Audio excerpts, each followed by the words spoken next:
Good morning, ladies and gentlemen. Welcome to the show this Friday, October 6th, 2023. Thank you for tuning in. Glad to have you guys here.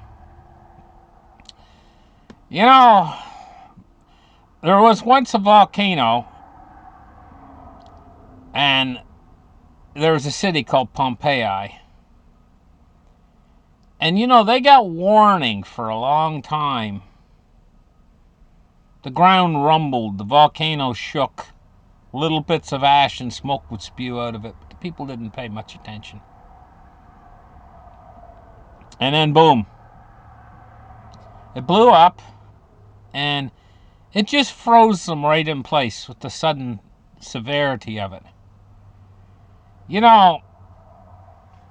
This has been setting up for a long time, and I've talked about this quite a little bit, how the financial system has given us a lot of warnings and stuff. But, the Fed, they've got this mindset. It's like, I think they believe their own rhetoric about this stuff, about how we're going to have a soft landing and we're going to have a recession, and they're actually trying to induce this recession. Rates higher for longer. They know what they're doing. And sure, there's been a little bit of resilience in the economy in the United States. We put in some good jobs numbers. Let's talk about that. Let's take a look. U.S. employers added a surprisingly strong 336,000 jobs in September. I don't fully trust these jobs numbers. I think an awful lot of these jobs are underpaid jobs, and they're just like part-time jobs, and they're like some people are holding two jobs. There's a lot of people out there already had a job. They have to get the second job, and they count them, I think, in the numbers here as well. But still, it is quite a strong jobs number, 336,000. But what does that mean? Does that mean our economy really is strong? Does that mean they can really get away with inducing a recession and have a soft landing? I think they believe all that themselves, actually, to tell you the truth, because what is coming hasn't happened yet. But I don't see a soft landing. You know what I see? I see a very hard landing, and I see a depression coming, not a recession. And I see when it hits, they're going to want out. They're going to want us to have an exit door, because they're picturing in their mind one thing, and they're going to get something entirely different. You know what? Japan's prime minister is eating radioactive fish from Fukushima's waters. And there he is, gulping a piece of fish down. It says Japan's prime minister, Fumio, Fumio, Kishida, tastes seafood caught off the coast of Joban during his inspection of the Toyosu Market in Koto Ward, Tokyo.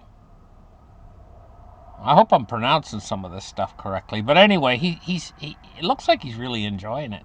But you can't smell radioactivity. You can't taste it. You can't see it. It's probably not that radioactive, or I'm sure they wouldn't have gave it to him to eat. At any rate, what's the world coming to, eating radioactivity? Now, Russia's got some new missile. It's called the, again, something hard to pronounce, Burevestnik missile. But what's unusual about this missile, it runs totally on radioactivity. The name translates as Storm Petrel, a storm. So it's a storm missile, called a storm missile. But that's the Russian word for it. It's a low-flying cruise missile that's capable of carrying nuclear warheads. but it's also nuclear powered.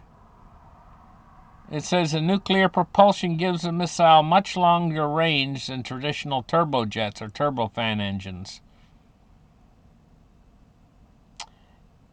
I got a question about this. Does this thing, because it's using nuclear to run it, does it spew nuclear exhaust? This is just a question I have about it. Because if they're creating a fission reaction and basically that fission reaction would be coming out to exhaust, I don't see any other way around that. If they're creating, I don't know how it works. I was just wondering about that. Anyway, Paris, France, here, has got a scourge of bed bugs. So, some people, like, all their life, they save up so that they can go to Paris on a big, wonderful trip to Paris and stuff. Now, you imagine they get this wonderful trip to Paris. Maybe they buy it on some site, and they pay a lot of money for this trip, and they're looking forward to it for weeks. They fly out there, and they land in a hotel, and they discover bed bugs, and the bed bugs are eating them to pieces. It could ruin their entire trip. It's a state of urgency, according to Paris, France, dealing with these bed bugs. And they got the Olympics coming. Olympic Games in the Paralympic Games in 2024.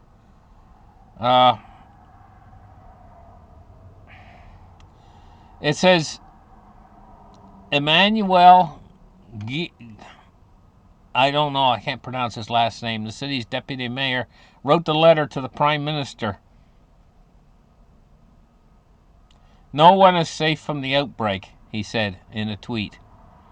No one's safe.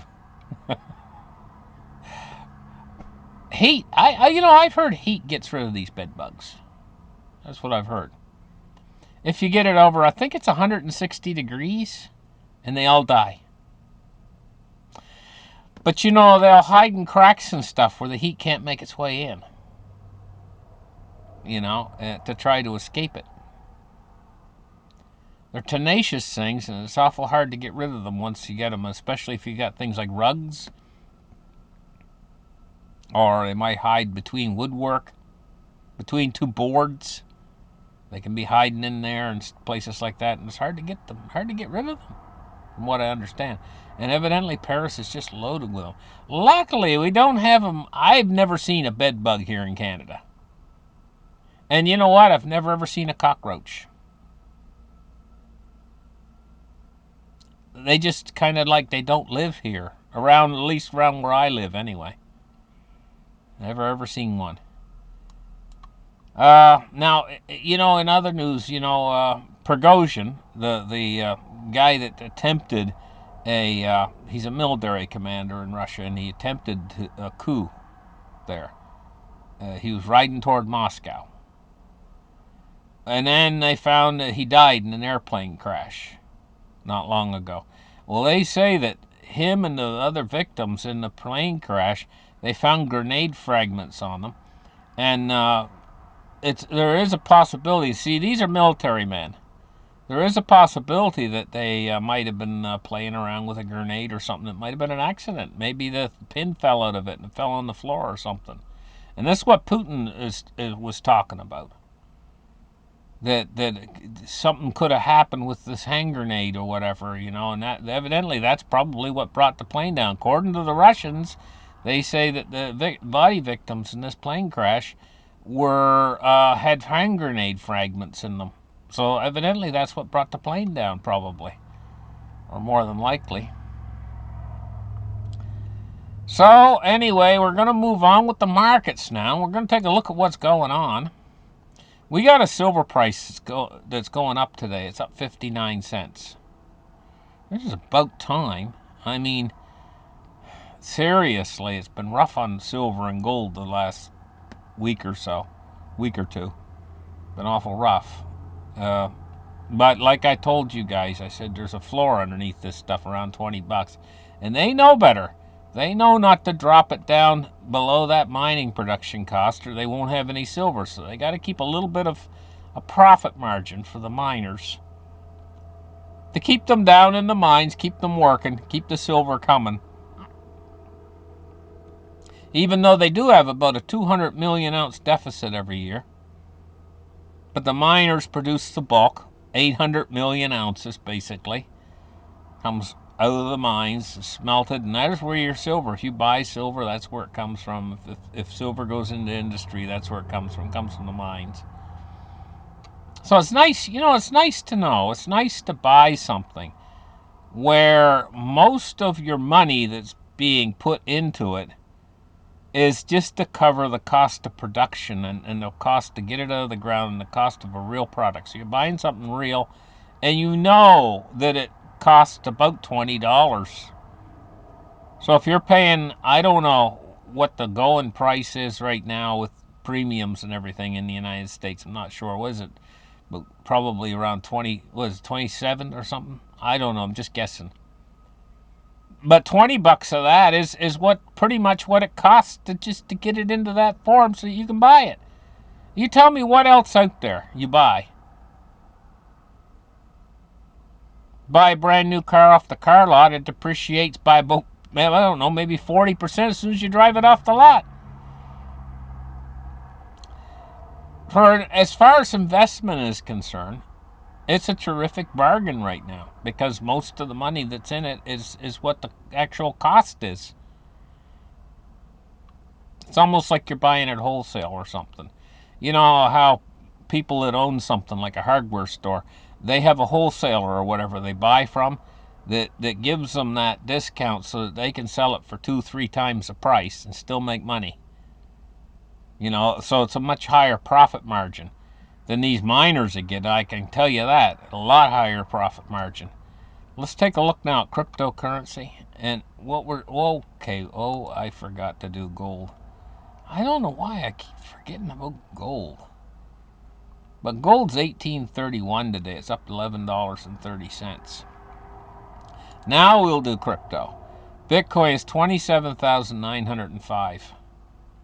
So Bitcoin's doing good. Ethereum's 1640. Not doing quite so good. XRP is at 52.4 cents. So XRP's not doing too bad today. Taking a look at the Dow Jones today, it's up 233 points on the day. Boy, this market's on shaky ground. And I said yesterday, I'm waiting to see. Well, this is a bounce, but this is a little bit of a bounce right here, back in the market. But it's not a big enough bounce where I could say definitively that this downward pressure on the market's gone away. It's a small bounce we had today, and taking a look now at crude oil. Crude oil is at 83.13. It was backed away from the 90 mark it was at. Taking a look at bonds and rates today, and these are the two things that's really going to kill is bonds and the dollar index. It's really killers for the economy. U.S. 10 years at 4.78. It's up 6.8 basis points. Boy, we're getting up toward 5%. And the U.S. 30 years at 4.94, and it's up 5.3 basis points. So bonds are on the move again. Taking a look now at the U.S. dollar index at 106.12. Thank you guys for listening to the show this morning. Like and subscribe. We'll catch you guys in the next episode. And have a great weekend, guys. Bye-bye.